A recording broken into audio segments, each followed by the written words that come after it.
Surrey, October 1818. The servants' wing of Wickham Manor held a particular chill that autumn morning, one that seeped through the thin walls and settled into the bones of its single occupant with the familiarity of an old acquaintance.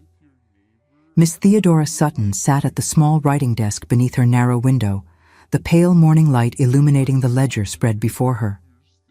One entry in particular, regarding a new agricultural venture, had troubled her earlier, a nagging inconsistency she intended to investigate fully when time permitted. She wondered how it was possible for a house so grand to feel so utterly cold. At 27, Theodora had long since abandoned the girlish dreams that once sustained her through the first years of her dependence. The account books before her told a different story than the one her family presented to Surrey society.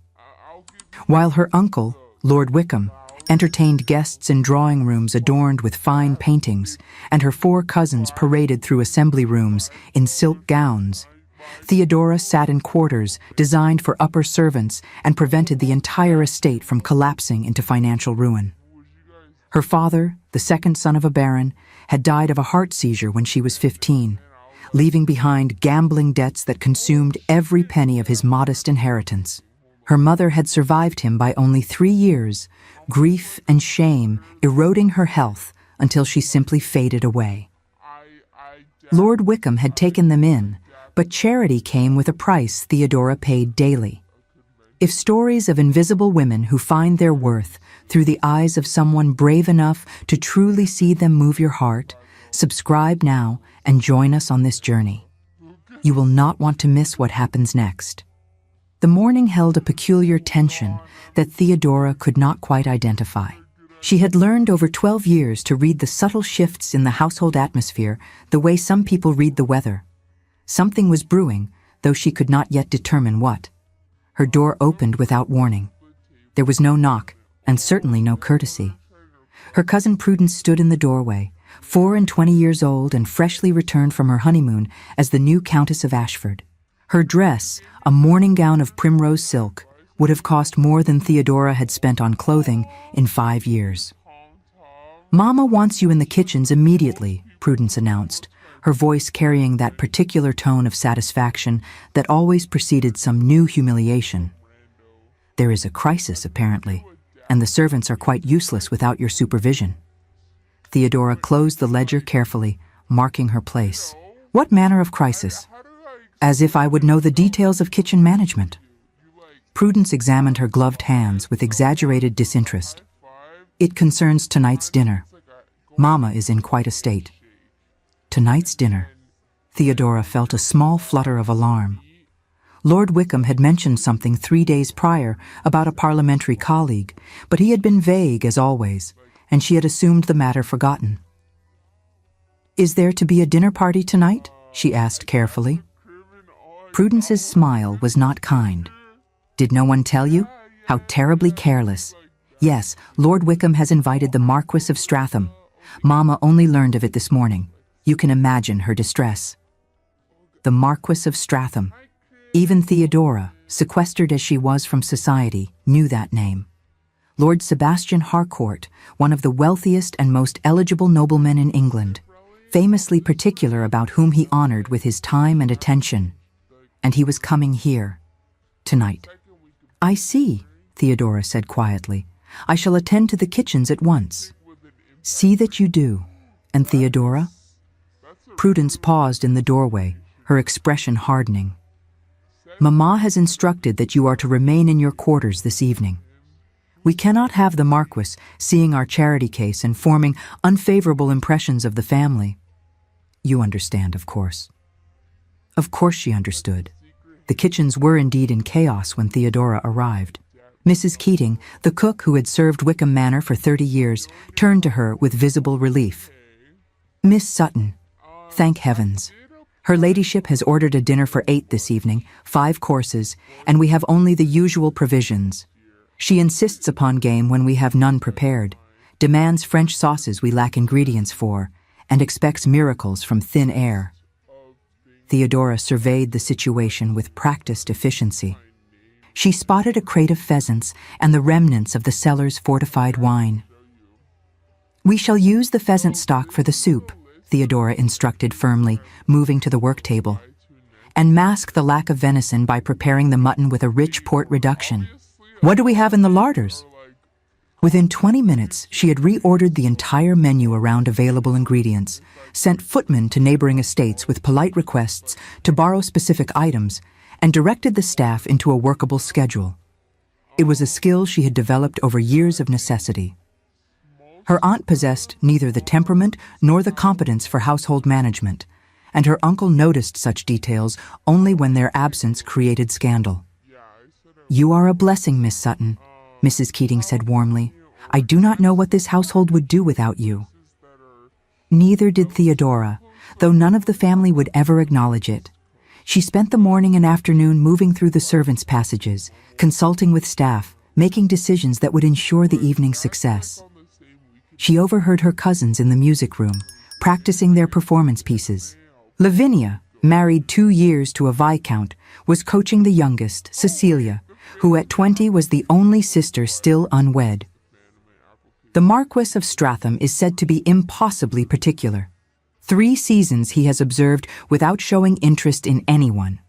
If you could catch his attention, it would be the triumph of the decade. "He must be dreadfully old if he is so particular," Cecilia complained. "He is 33, Georgiana supplied. She had married an earl the previous spring and considered herself an authority on such matters, but exceedingly handsome, or so I am told.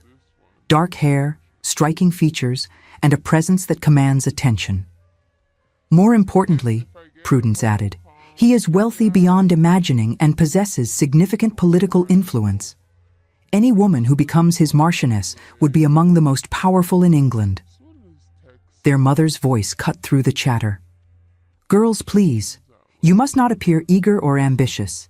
Gentlemen of Lord Stratham's caliber prefer women who are charming but not clever, agreeable but not opinionated. Smile, defer to his judgments, and for heaven's sake, do not discuss anything substantive. Men dislike women who think too much." Theodora, hidden in the passage checking that candles were properly distributed, felt something twist in her chest. She had spent years observing her cousins perform this elaborate dance of feminine accomplishment, watching them transform into whatever the current matrimonial target seemed to prefer. It had worked well enough. All 4 had secured titled husbands. But at what cost? She returned to her quarters as instructed as the afternoon shadows lengthened. Her small room overlooked the kitchen gardens, and she could see the increased activity below as final preparations commenced. Her stomach twisted with an emotion she did not care to examine too closely. Hunger, perhaps. She had eaten little that day, too occupied with managing the household crisis. Or perhaps it was something else, something that felt uncomfortably like loneliness. The account ledgers still lay on her desk, and she forced herself to focus on them. Numbers had always provided comfort. They were honest, consistent, following rules that made sense. Unlike people, numbers could be trusted. It was while reviewing the estate investments that she confirmed her earlier suspicion. The Carrington agricultural venture. Lord Wickham had mentioned it briefly 3 weeks prior, speaking enthusiastically about projected returns of 15% annually. Theodora had made a note to investigate, consulting the stack of agricultural journals and back issues of the Times she kept in her uncle's study. Now, with time to examine the details properly, she saw the pattern. The promised returns were impossible, given the stated investments. The letters of recommendation from satisfied investors followed a suspicious pattern of timing and language. The company proprietors had no verifiable history in agricultural development. Every indicator pointed to one conclusion.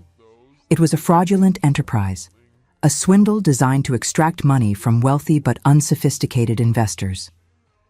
Her uncle had committed £8,000. Theodora stared at the figures, her mind racing through implications. £8,000 represented a significant portion of the estate's liquid capital. If lost, it would require selling property to cover existing debts. The scandal would be immense. She had to tell him, but her aunt had explicitly forbidden her to appear this evening.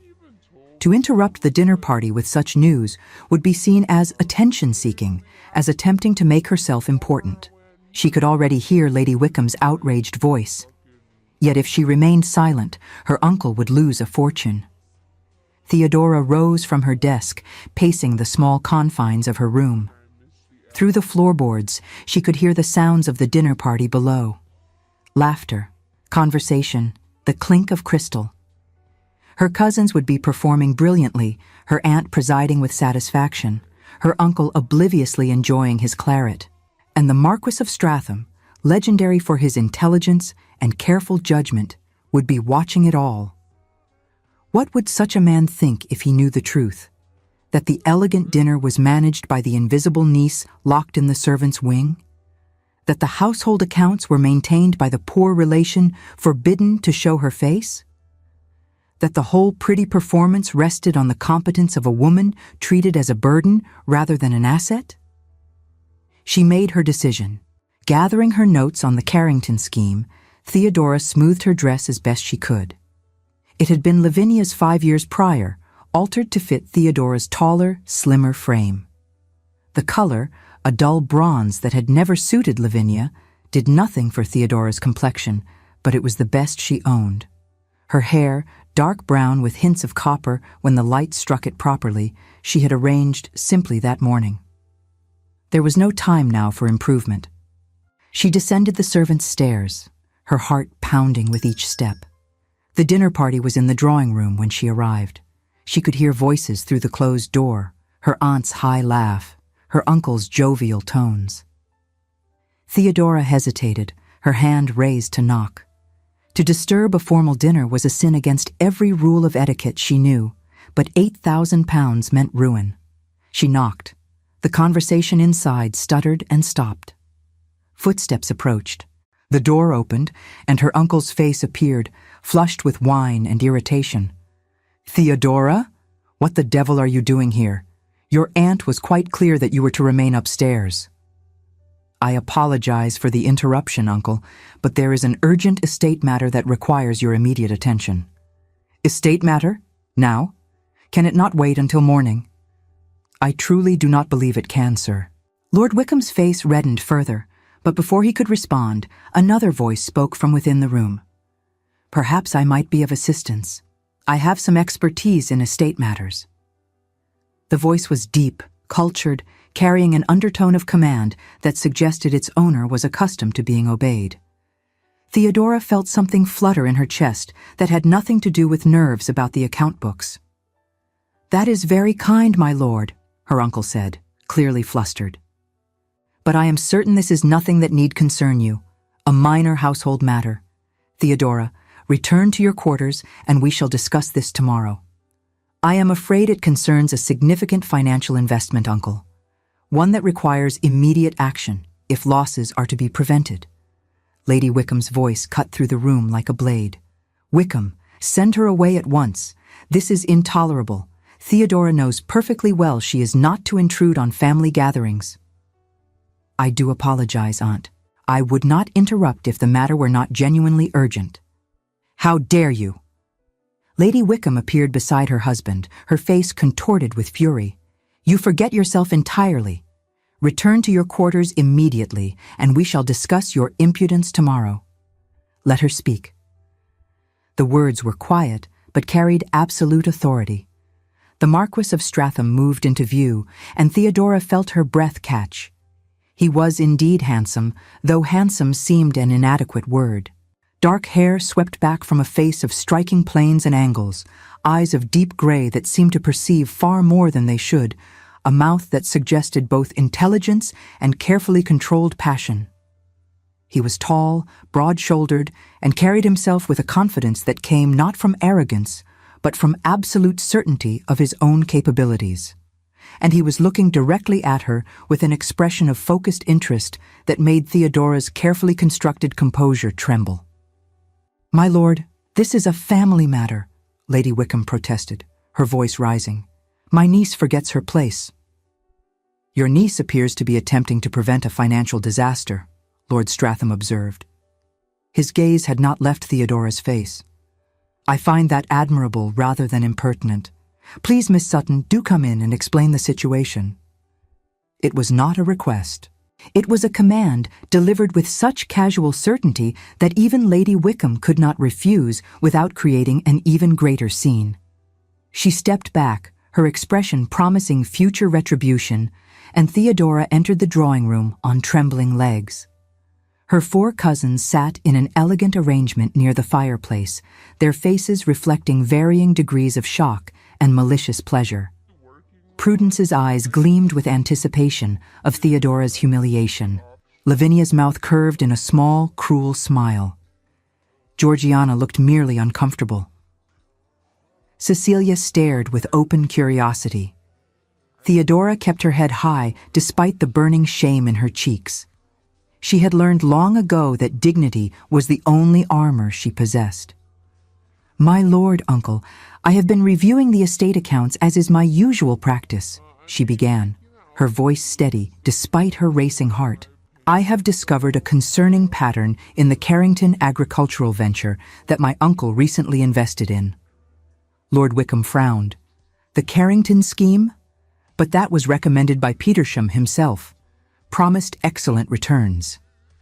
"I am certain it was recommended in good faith, uncle.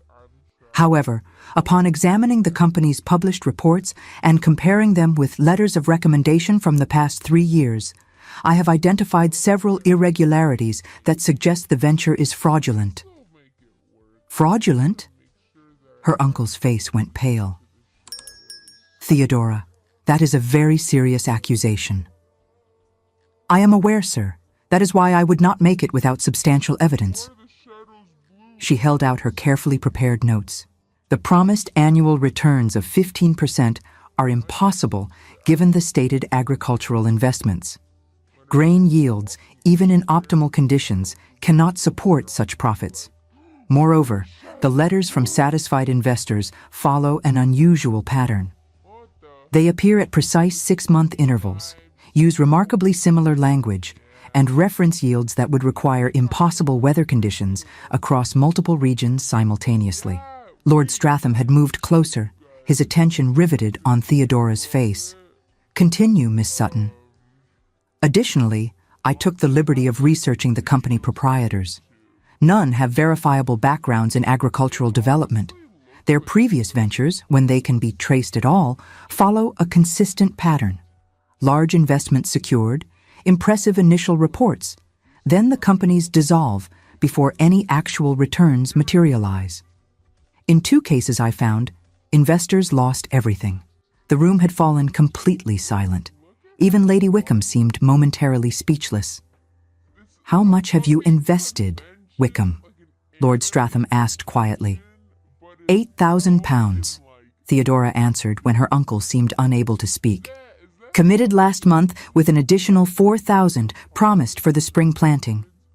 "Good God," her uncle breathed. The color drained from his face, and beads of perspiration broke out on his forehead as he stared at the damning figures in Theodora's hand. "If you are correct, Theodora, if this is indeed a fraud, the loss would be catastrophic." "I am afraid I am quite confident in my analysis, uncle. I would recommend you withdraw your investment immediately and consult with your solicitor about potential legal recourse."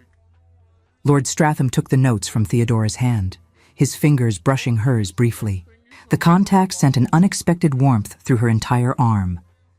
He studied her careful documentation, his expression growing increasingly intent. "This analysis is remarkably thorough, Miss Sutton. Where did you learn such investigative techniques?" "I read extensively, my lord. I make use of my uncle's subscription to The Times and his library, and I have managed the estate accounts for several years. One develops a sense for patterns and irregularities." "Manage the estate accounts?" His gray eyes lifted to her face, and Theodora saw something in them she could not quite interpret. Surprise, certainly, but also something that looked almost like recognition. "That is considerable responsibility.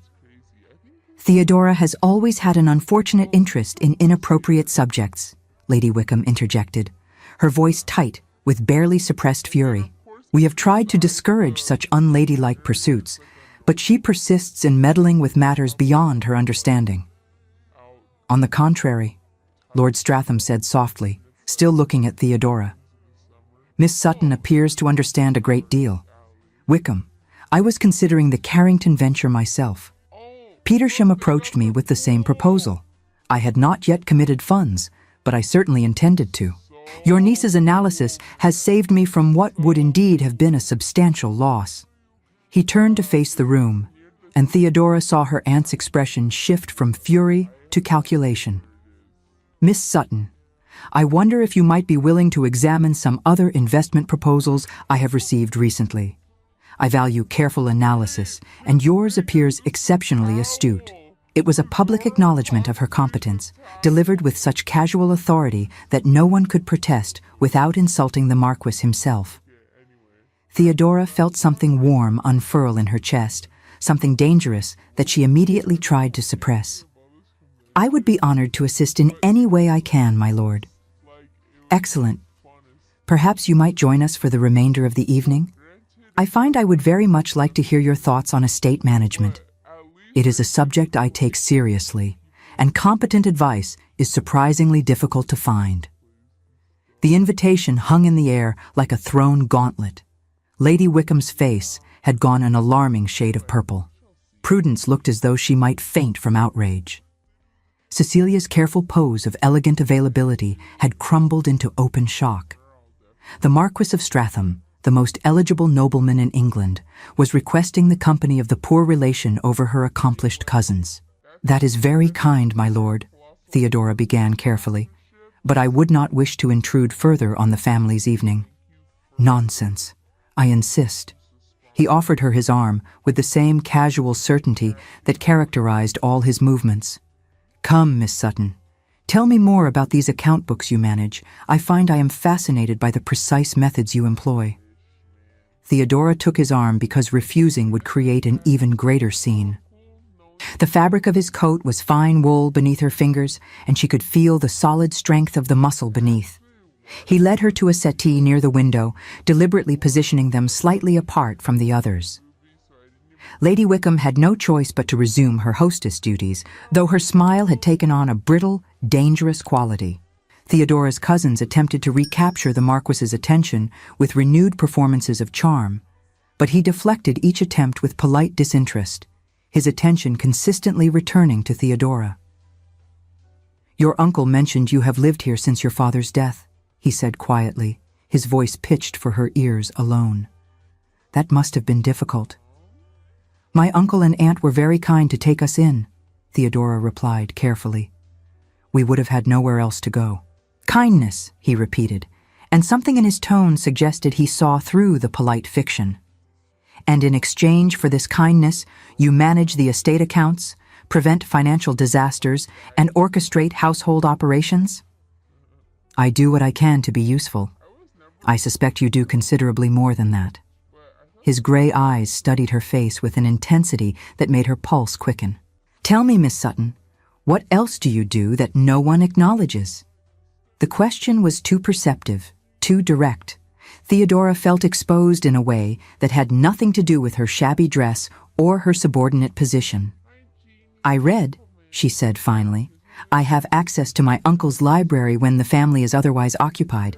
I find books to be excellent company. What do you read? Political philosophy mostly, political economy, estate management treatises. I find them fascinating. She expected him to look shocked or disapproving. Ladies were not supposed to interest themselves in such subjects, but instead, his expression shifted into something that looked remarkably like delight. Have you read Malthus's Essay on Population?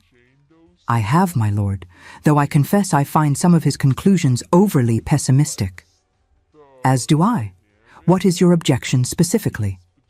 And just like that, they were engaged in genuine conversation. Not the stilted performance of social pleasantries that characterized most interactions, but real discourse about substantive ideas. They debated economic theory, discussed the implications of the Corn Laws, argued about land management practices. Theodora forgot to be self-conscious about her inferior position. She forgot to measure her words carefully. She simply spoke, and Lord Stratham listened, as though her opinions mattered. It was the most exhilarating hour of her life. Across the room, Lady Wickham's fury was building to dangerous levels. Her daughters sat neglected while the Marquess monopolized the poor relations company. Every attempt to redirect his attention failed. When Cecilia offered to play the pianoforte, he politely declined. When Lavinia suggested they move to the music room for entertainment, he demurred. His focus remained fixed on Theodora with an intensity that could not be misinterpreted. Finally, as the evening drew to a close, Lord Stratham rose and addressed Lord Wickham directly. "I wonder if I might presume to call again in the coming days. I find myself very interested in discussing estate management matters further. Your household clearly operates with impressive efficiency, and I should like to understand the systems that make it so successful." It was a transparent excuse, and everyone in the room knew it. He was not interested in systems. He was interested in Theodora. "Of course, my lord," Lord Wickham said, clearly bewildered by the turn the evening had taken. "You are always welcome at Wickham Manor." Lord Stratham turned to Theodora and bowed with a formality usually reserved for ladies of far higher station. "Miss Sutton, I look forward to continuing our conversation. Your insights are most valuable." He left, and in his wake, silence fell like a dropped stone. Then Lady Wickham turned on Theodora with a fury that had been simmering all evening. "You deliberately set out to capture his attention," she hissed, her careful social mask shattering. "You interrupted our dinner party, forced yourself into company where you did not belong, and threw yourself at the Marquess in the most shameless manner imaginable." "I did no such thing, Aunt. I came to warn Uncle about the investment." "Do not lie to me, girl. You have been plotting this. You saw an opportunity to put yourself forward, and you seized it without a moment's thought for the family's reputation or your cousin's prospects." Prudence stepped forward, her face twisted with vindictive pleasure. "You have always been jealous, Theodora. Jealous that we married well while you remained unwanted. And now you think to steal the attention of a Marquess through trickery and manipulation." "The Marquess asked for my opinion on financial matters," Theodora said quietly. "I answered his questions honestly." "You discussed political philosophy and political economy like some dreadful bluestocking," Lavinia added. "No wonder you have never married. You lack every feminine quality men find desirable." "Enough." Lord Wickham's voice cut through the attacks. He looked tired and troubled. "Theodora came to warn me of a fraudulent investment. If her analysis is correct, and I suspect it is, she has saved this family from financial ruin. We owe her gratitude, not recriminations." "You are too soft with her, Wickham," Lady Wickham snapped. "She needs to understand her place. We took her in out of charity when she had nothing. The least she can do is show proper deference and not embarrass the family by pursuing gentlemen so far above her station." "I pursued no one," Theodora said, her voice trembling despite her efforts at control. "I answered questions when asked. I did nothing improper." "Your very existence is improper," her aunt replied coldly. "A reminder of my husband's brother's poor judgment and worse luck. I have tolerated you for years, Theodora, but I will not tolerate you interfering with my daughter's prospects. The Marquess of Stratham is far beyond your reach, and I will not have you embarrassing this family by encouraging false hopes." "I have no hopes, false or otherwise. See that you maintain that realistic understanding. Now remove yourself to your quarters and do not emerge until I grant permission. Is that understood?" Theodora curtsied, her movements mechanical. "Yes, Aunt." She climbed the stairs to the servants' wing on legs that felt like lead. Behind her, she could hear her cousins' voices rising in excited, vicious speculation about her presumption and certain upcoming humiliation. In her small room, Theodora sat at her desk and stared at the ledgers without seeing them. Her hands were trembling. Whether from anger or something else, she could not say. Lord Sebastian Harcourt had treated her like an equal. He had listened to her opinions as though they mattered. He had looked at her as though he saw not a charity case, but a person of value. It had been the cruelest kindness imaginable, because now she knew what it felt like to be seen, and returning to invisibility would be so much harder. The following days brought an unexpected shift in the household's carefully maintained order. Lord Stratham called, as promised, and then called again. He arrived with investment proposals for Theodora's review, requests for her thoughts on estate improvements, questions about account management systems. Each visit, Lady Wickham grew more furious and more desperate. She forbade Theodora to appear when the Marquess called, locking her in her quarters and informing him that her niece was indisposed.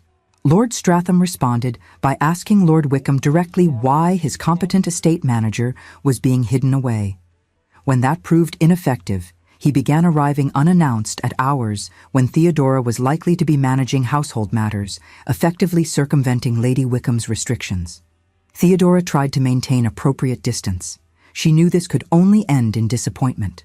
Men like Lord Stratham did not marry poor relations, no matter how stimulating they found their conversation. He was amusing himself with an intellectual puzzle, and once the novelty faded, he would return to his own world, and she would be left with the bitter knowledge of what she could never have. But despite her efforts at self-protection, she found herself anticipating his visits with a hope she knew was dangerous. Their conversations ranged far beyond estate matters. They discussed literature, philosophy, politics, science. He brought her books from his own library, volumes she had longed to read but could never access.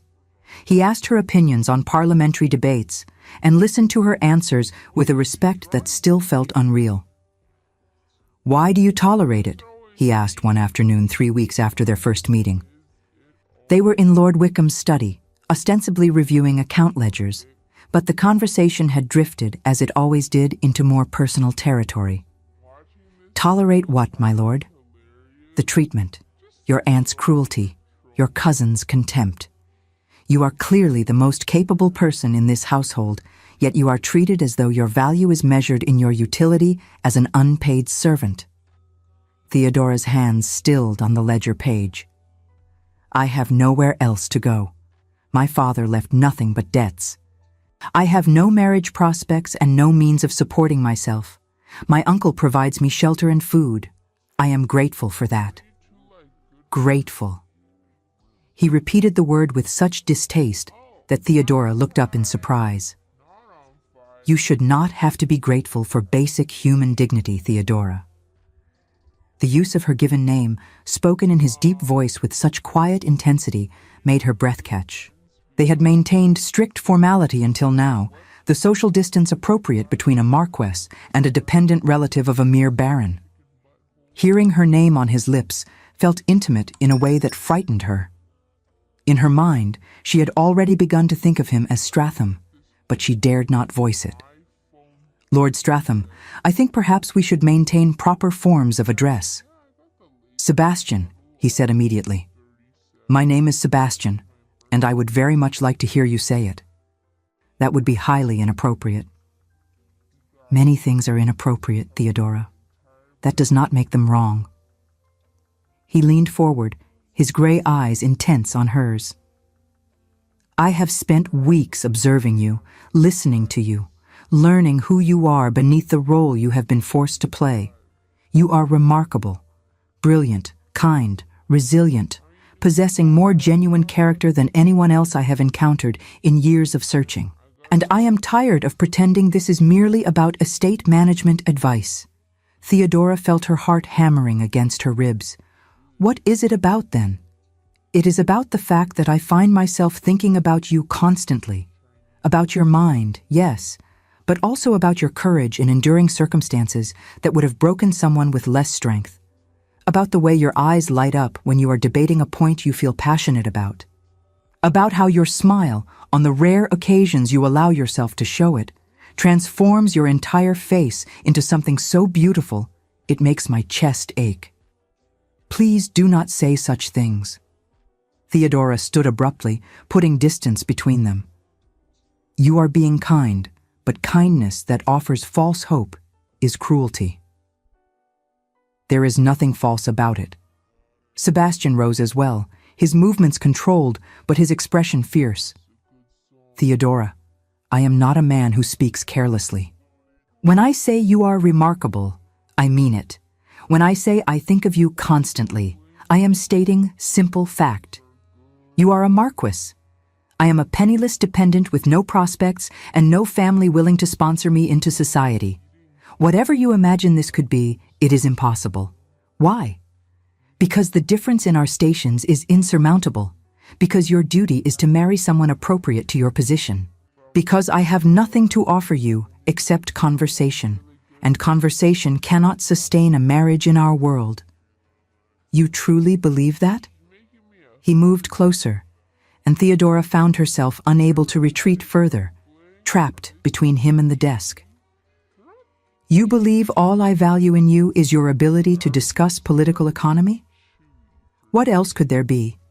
I am not beautiful like my cousins. I have no accomplishments, no social graces, no connections. I am quite literally nothing by society's measure. Society's measure is deeply flawed. His hand lifted, and Theodora's breath stopped as his fingers gently traced the line of her jaw. The touch was feather-light, but sent sparks through her entire body. You are beautiful, Theodora. Not in the obvious performative way your cousins cultivate, but in a way that reveals itself slowly to anyone wise enough to look. You have elegant bones, intelligent eyes that miss nothing, and a grace of bearing that no amount of shabby clothing can diminish.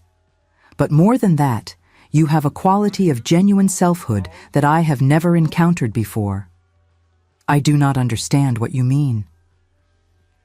Most women I meet are performing, presenting whatever version of femininity they believe will capture a husband.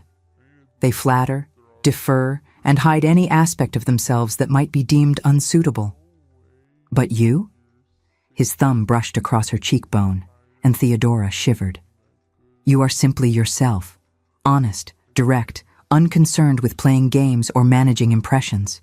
Do you have any idea how rare that is? How precious? It is not a virtue, Sebastian.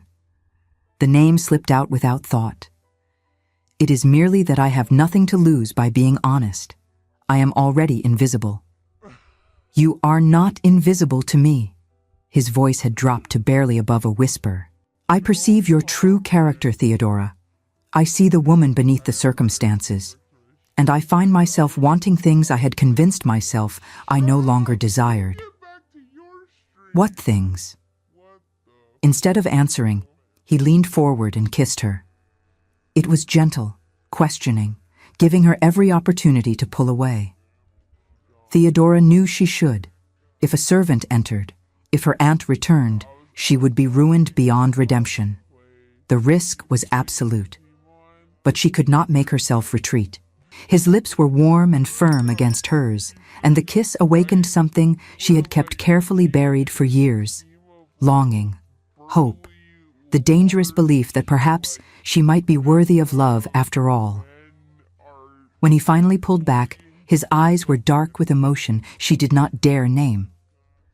I am falling in love with you, he said simply. I know it is too soon to speak so directly, and I know the obstacles are substantial. But I am tired of pretending this is anything other than what it is.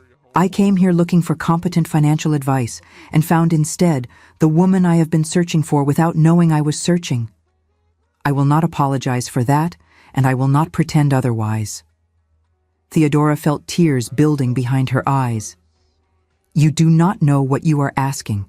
The scandal of a Marquess courting a penniless nobody would be enormous. Your family would object. Society would gossip. My aunt would claim I manipulated you. Let them gossip. Let your aunt spew whatever poison she wishes. I do not care, Theodora. The only question that matters is whether you feel anything at all for me in return. Of course I do. The admission came out broken. I have tried not to. I have told myself it was foolish and hopeless and would only lead to pain. But when you look at me as though I matter, when you listen to my opinions as though they have value, when you simply see me, how could I not feel something? He kissed her again. deeper this time, his arms coming around her to pull her close. Theodora melted into the embrace, allowing herself this moment even though she knew it could not last. When they finally separated, both were breathing hard. "I must speak with your uncle," Sebastian said, "properly, formally, requesting permission to court you openly. He will refuse. My aunt will ensure it. Then we shall find another way. Theodora, I am not a man who abandons what he wants, and I want you, not as a mistress, not as a passing fancy, but as my wife, as my partner, as the woman who shares my name and my life. You are asking me to believe in the impossible. I am asking you to believe in me." He cupped her face in his hands, his expression fierce and tender at once. "I will not lie to you. The path ahead will not be easy, but I promise you this. I will fight for you. I will fight your family's objections, society's disapproval, and any other obstacle that arises. The only thing I cannot fight is your own unwillingness to try. So I am asking you now, plainly and honestly, will you let me try? Will you give me the chance to prove that this is real and possible?" Theodora looked into his gray eyes and saw absolute sincerity. No games, no manipulation, no hidden agenda, just honest emotion offered without pretense. "Yes," she whispered. "Yes, Sebastian, I will let you try." His smile transformed his entire face. "Then we begin." The following weeks tested that promise in ways Theodora had not anticipated. Lady Wickham's opposition became overt and vicious. She forbade Theodora to leave her quarters except for essential household duties, stationed servants to prevent Sebastian from speaking with her, and launched a campaign of whispered poison throughout the county. The gossip spread like fire. Poor, desperate Theodora Sutton had thrown herself at the Marquess of Stratham in the most shameless manner. She had manipulated her way into his good graces through trickery. She was a fortune hunter of the worst sort, willing to exploit any opportunity to elevate herself above her proper station. Someone really should inform the Marquess of her true character before he made a terrible mistake. Theodora endured the whispers with the same dignity she had always maintained. She knew the truth of her feelings and Sebastian's. The opinions of people who had never truly seen her mattered less than they might have expected. But watching Sebastian fight against the tide of social disapproval was painful in ways she had not anticipated. He called on her uncle repeatedly, requesting formal permission to court her.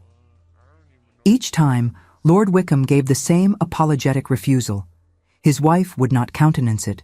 The family's reputation must be considered. Surely the Marquess could see that such a match was inappropriate. Sebastian responded by inviting the entire Wickham family to a house party at Stratham Park in December. The invitation was delivered publicly at a county assembly, impossible to refuse without causing even greater scandal.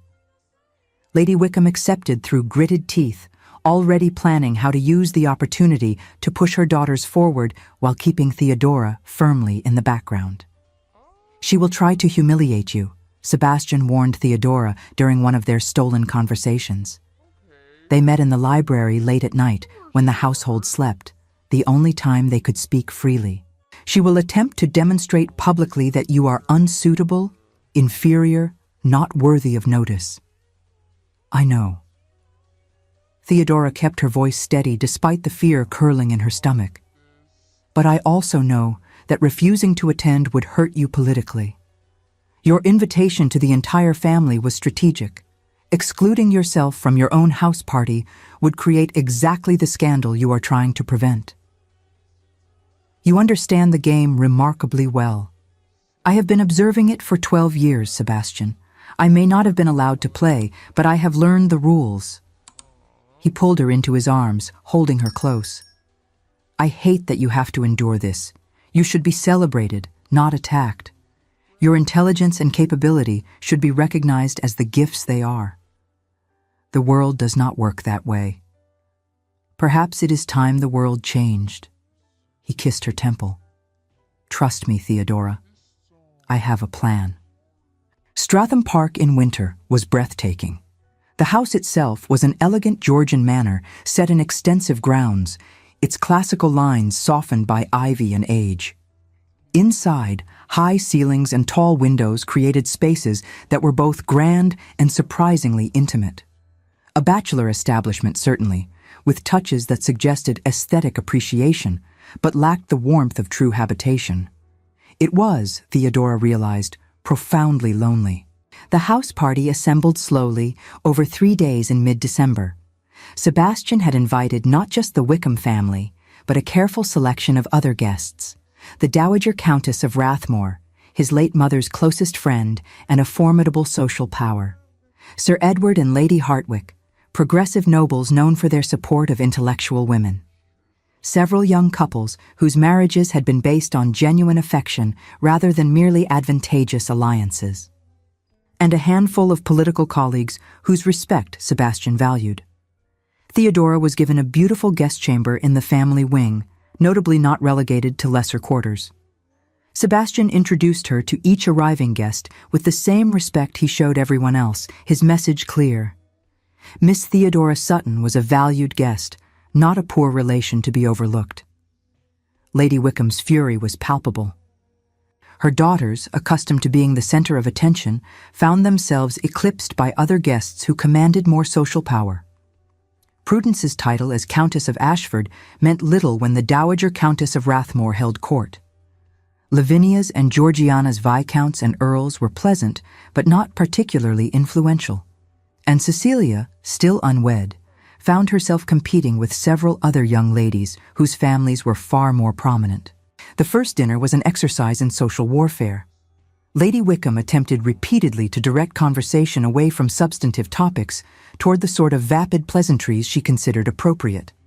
The Dowager Countess, a sharp-eyed woman of 70 with no patience for nonsense, deflected each attempt with surgical precision. "Tell me, Miss Sutton," the Dowager said during a lull in conversation, her voice carrying the length of the table. "Stratham mentioned you have been advising him on estate investments. Quite impressive for one so young. Where did you develop such expertise?" Every eye turned to Theodora. She felt her aunt's gaze boring into her, promising retribution for any misstep. But Sebastian was watching her as well, his expression encouraging. "I have had the privilege of managing my uncle's estate accounts for several years, my lady," Theodora replied. "The responsibility required that I educate myself in financial matters, reading, primarily, and practical application of principles learned. Self-taught, then. Even more impressive. Too many young people today lack intellectual curiosity. They prefer to remain ignorant and call it feminine propriety." The Dowager's tone made clear what she thought of such attitudes. "What are you reading currently?" "Adam Smith's Wealth of Nations, my lady. I find his theories on division of labor fascinating, though I believe he underestimates the role of skilled craftsmanship in certain industries." "You disagree with Smith? How bold. I should very much like to hear your reasoning." What followed was a genuine intellectual discussion that ranged from economics to philosophy to political theory. Theodora forgot to be self-conscious, forgot to measure her words carefully. She simply engaged, and the other guests engaged back. Several expressed surprise at her depth of knowledge. Sir Edward asked her opinion on parliamentary matters. Lady Hartwick invited her to a salon she hosted monthly in London for women interested in serious discourse. And through it all, Sebastian watched her with an expression that made Theodora's heart ache. Pride, certainly, but also something deeper. A recognition that said, "This is who you are. This is what you were meant to be." Not hidden away and diminished, but celebrated and engaged. Lady Wickham's face had gone gray with fury. After dinner, when the ladies retired to the drawing room for tea, she cornered Theodora in a window embrasure while the other guests were occupied with conversation. "You are making a spectacle of yourself," she hissed, her voice low and vicious. "Putting yourself forward, discussing subjects no proper lady mentions, monopolizing the Marquess's guests' attention when you should be invisible. You embarrass yourself and this family with every word." "I am answering questions put to me, Aunt. I have done nothing inappropriate. Everything about you is inappropriate. Your very presence here is inappropriate. You are a charity case, Theodora, a burden I have borne for 12 years out of Christian duty. The fact that the Marquess has been temporarily charmed by your pretense of intelligence does not change what you are. Nothing. No one. A spinster dependent with no prospects and no value beyond your ability to manage accounts. You would do well to remember that before you make yourself ridiculous, harboring impossible hopes. Each word was designed to wound, delivered with a precision born of years of practice. Theodora felt them strike like physical blows, because beneath the cruelty was a grain of truth she could not deny. She was dependent, penniless, socially invisible. Sebastian's interest was extraordinary, aberrant, likely temporary.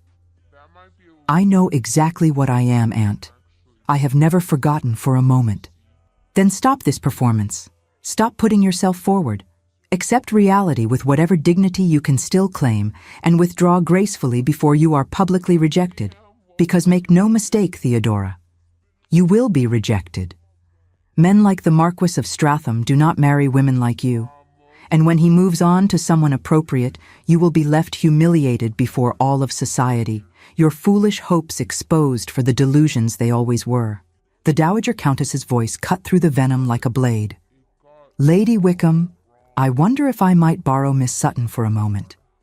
There is a particular plant in the conservatory I wish her opinion on. It was a transparent rescue, and Lady Wickham could not refuse without being overtly rude. She smiled tightly and stepped aside, though her eyes promised this conversation was far from finished. The Dowager led Theodora to the conservatory, a beautiful glass structure filled with exotic plants that Sebastian had collected from various travels. For a few moments, they simply walked in silence among the greenery. Your aunt is a deeply unpleasant woman, the Dowager said finally. I have known many like her over my 70 years. Women who diminish others because their own lives are small and their own worth questionable. What she said to you was cruel and designed to break your spirit. She spoke truth, my lady, however unkindly. Did she? Let us examine that truth. You are penniless. This is fact, not a reflection of your character. You are dependent on family who treat you shamefully. Also fact, also not your fault. You are socially invisible. By whose choice? Not your own. You were never given a proper debut, never introduced to society, never allowed the opportunities your cousins received. That invisibility was imposed, not inherent. I'm still all those things the world considers disqualifying, my lady. The world considers many things disqualifying that are, in truth, irrelevant, the Dowager countered sharply. I was once told I was too old to matter, too outspoken to be acceptable, too independent to be tolerated. Yet here I am, nearly 50 years a widow, still commanding respect and social power, because I refuse to accept others' definitions of my worth. And you, my dear, are the granddaughter of Baron Sutton. Your blood is as gentle as any in that room. Do not let that woman erase your lineage. The older woman fixed Theodora with a sharp gaze. Stratham sees something genuine in you. I have known him since he was a boy. I watched him inherit the marquisate at 19 and struggle under the weight of responsibility. I have seen him reject every conventional young lady paraded before him for the past decade. Do you know why? I assume he found them wanting in some way. He found them dishonest, performing rather than being, claiming qualities they did not possess, hiding aspects of themselves they feared would be judged unfeminine. He became convinced that genuine connection was impossible, that everyone he met was simply playing a role. The Dowager smiled. And then he encountered you, a woman who, having nothing to lose, was simply herself. Honest, direct, unafraid to show intelligence or capability. You gave him something he thought impossible to find, authenticity. I gave him conversation, my lady, nothing more. If you truly believe that, you are less intelligent than I judged. The Dowager stepped closer, her voice gentling. He loves you, child, truly deeply, in the way people spend lifetimes searching for and rarely find. The question is not whether he will reject you. The question is whether you will have the courage to believe you are worthy of being loved. Theodora felt tears building and fought them back. "I am afraid," she whispered. "Afraid of hoping and being disappointed. Afraid of believing I could be more than invisible and discovering I was wrong. Afraid that if I allow myself to love him fully, the loss when reality intrudes will destroy me." Love always requires courage, my dear. There are no guarantees, no safety. But I can tell you this: Sebastian Harcourt is a man of honor and deep conviction. He does not offer his heart lightly. If he has given it to you, you may trust that gift absolutely. The conversation haunted Theodora through the following days. Sebastian continued to treat her with the same careful respect, continued to engage her mind and value her opinions. The other guests followed his lead, including her in conversations and activities as though she truly belonged. For the first time in 12 years, Theodora began to imagine what life might be like if she were not invisible. But Lady Wickham was far from finished. On the evening of the third day, she orchestrated her masterstroke. The guests had assembled in the drawing room after dinner when she rose with an expression of pained duty. "I fear I must address an uncomfortable matter," she announced, her voice carrying theatrical reluctance. "It concerns my niece, Miss Theodora Sutton, and I cannot in good conscience remain silent when the reputation of my dear friend, the Marquess of Stratham, is at risk." Conversation died. Every eye turned to Lady Wickham, then to Theodora, who felt ice spreading through her veins. This was it, the public destruction she had feared. Sebastian moved to Theodora's side immediately, a physical statement of support. "What are you suggesting, Lady Wickham?" he asked, his voice dangerously quiet. "I am suggesting nothing, my lord.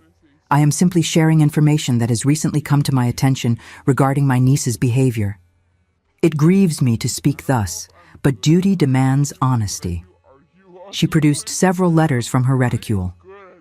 "I have received correspondence from servants at Wickham Manor detailing a pattern of manipulation and calculation on Theodora's part. It appears she deliberately positioned herself to capture your attention, my lord, using knowledge gained through her management of household accounts to make herself seem more valuable than she is." "That is a lie," Theodora said quietly. "Is it? The evening you interrupted our dinner party to warn Lord Wickham about the Carrington investment. How convenient that you chose precisely the moment the Marquess was present to make your revelation. Any other time would have served the purpose, yet you selected that specific evening." "The matter was urgent.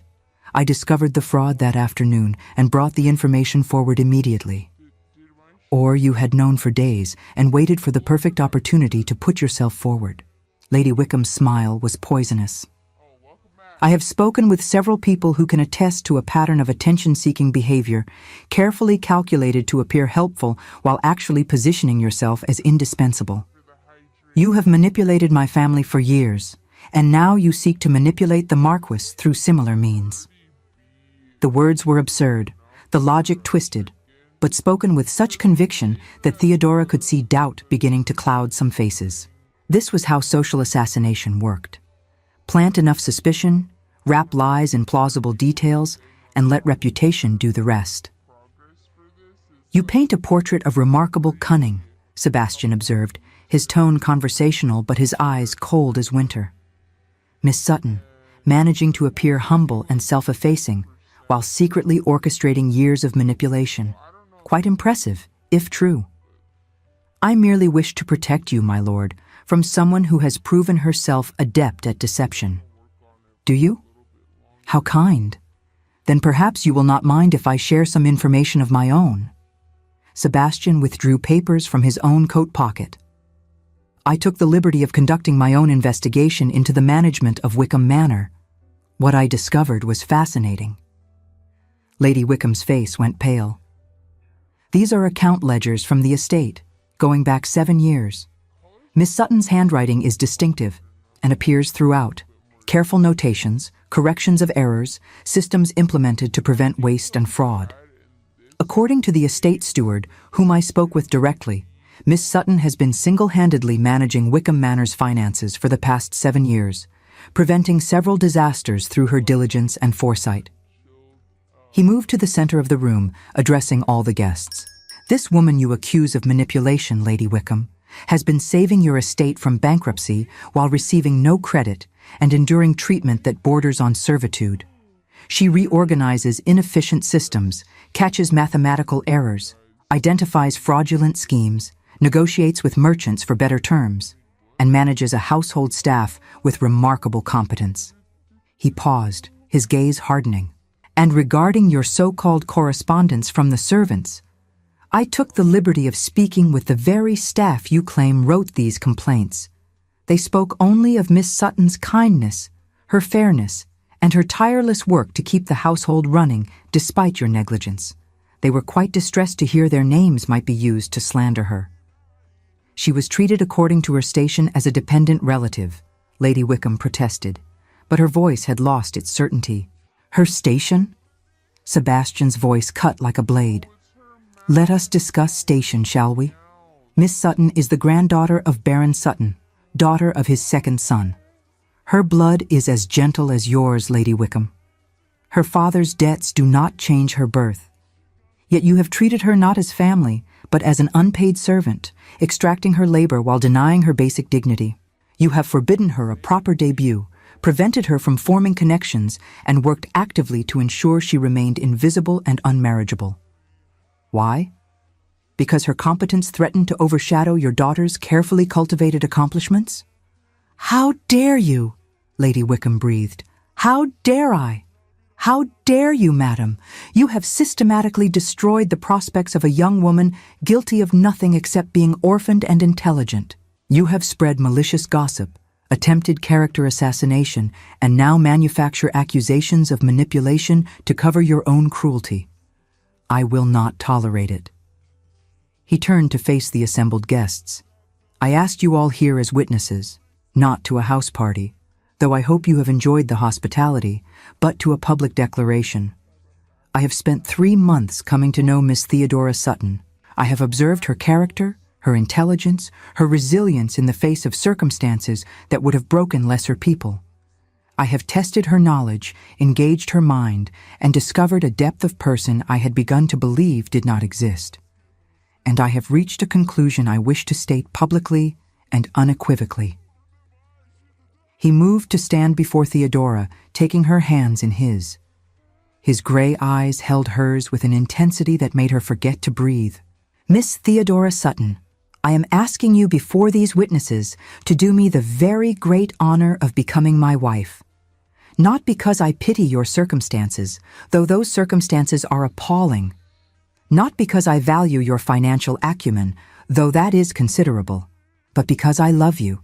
I love your honesty in a world of performance. I love your strength in the face of cruelty. I love your intelligence that you share without pretense.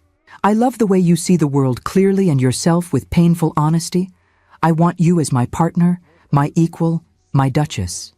Will you marry me? The room held absolute silence. Theodora felt tears streaming down her face, years of carefully maintained composure finally shattering. Yes, she whispered, then stronger. Yes, Sebastian, I will marry you. He kissed her there in the drawing room before all the guests, a public claiming that would be gossiped about for years. When they finally separated, the room erupted into applause and exclamations. Lady Wickham stood frozen. Her careful assassination attempt collapsed into ruins. Sebastian turned to face her, still holding Theodora's hand. You are no longer welcome at Stratham Park, Lady Wickham. Please arrange to leave in the morning, and understand this clearly. Miss Sutton is now under my protection. Any future attacks on her character or reputation will be met with social consequences you will find devastating. I have considerable influence in society and Parliament, and I will use every bit of it to ensure you face appropriate repercussions for years of cruelty. Am I understood? Lady Wickham opened her mouth, closed it, then turned and fled the room. Her daughters, shocked silent throughout the confrontation, followed after casting resentful glances at Theodora. The Dowager Countess approached with a satisfied smile. "Well done, Stratham. Your mother would be proud. And Miss Sutton, or I suppose I should say, the future Marchioness of Stratham, welcome to the family. I have a feeling you will bring life back to this house that it has lacked for far too long." The weeks that followed passed in a blur of activity. The engagement was announced in the papers, causing a sensation. The gossip that had painted Theodora as a manipulative fortune hunter shifted rapidly when the Dowager Countess and other influential guests made clear what had actually occurred. Instead, the story became one of romantic triumph.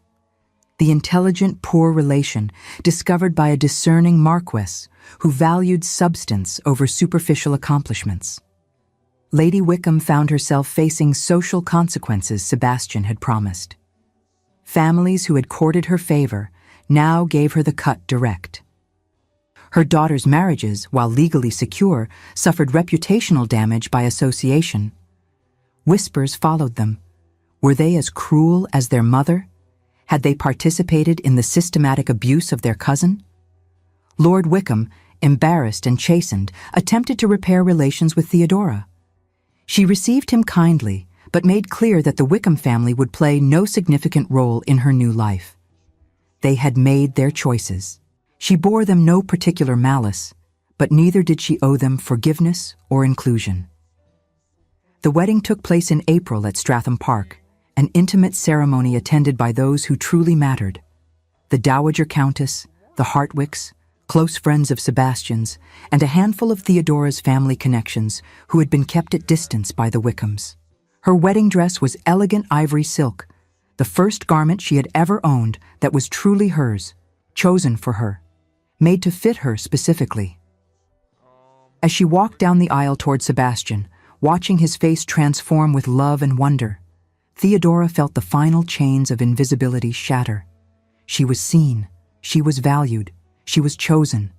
Their marriage was everything she had never dared hope for.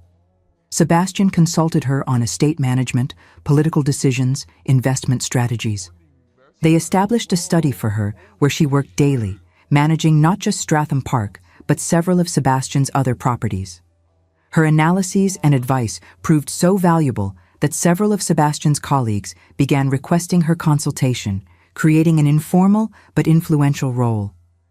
She established a charity for dependent women and poor relations, offering them education, resources, and pathways to independence.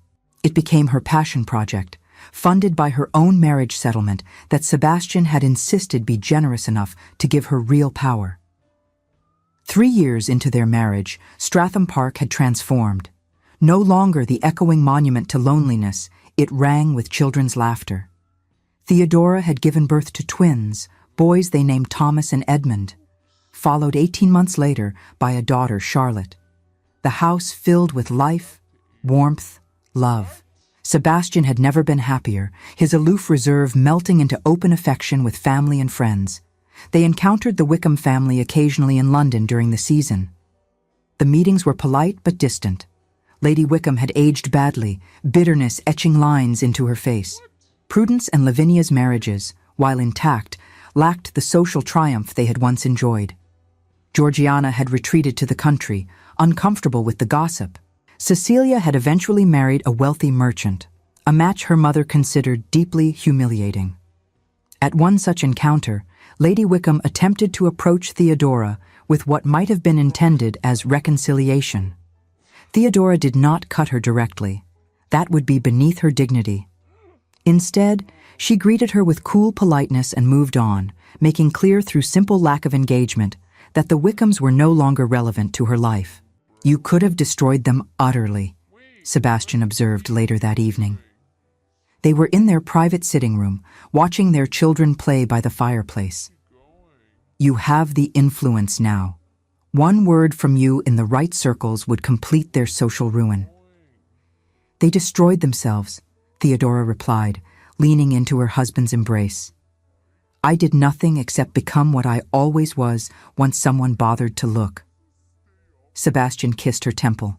I was the one who searched for years, rejecting every conventional match, convinced genuine connection was impossible, and then I found you. Or rather, you saved my uncle from financial disaster while I happened to be watching. Fate has a sense of humor. Indeed. He turned her face to his gray eyes warm with love. I love you, Theodora. Not despite your intelligence or capability, but because of them. You are my partner in every sense, and I thank Providence daily that your aunt was foolish enough to hide away the most remarkable woman in England long enough for me to find you. I love you too. She kissed him softly. Thank you for seeing me. Thank you for being worth seeing. Their children interrupted the moment, demanding attention, pulling them into the life they had built together. Theodora took her husband's hand and let herself be led toward them. The best revenge was not destruction, it was this. A life lived so beautifully, so fully, that the people who had tried to diminish her simply ceased to matter. Thank you so much for staying with us until the end of this remarkable journey. If this story of patience, recognition, and love that sees beyond circumstance touched your heart, please like, subscribe, and share with someone who needs to hear that being overlooked is not the same as being worthless. Your support helps us continue creating stories of hope, resilience, and the transformative power of genuine love.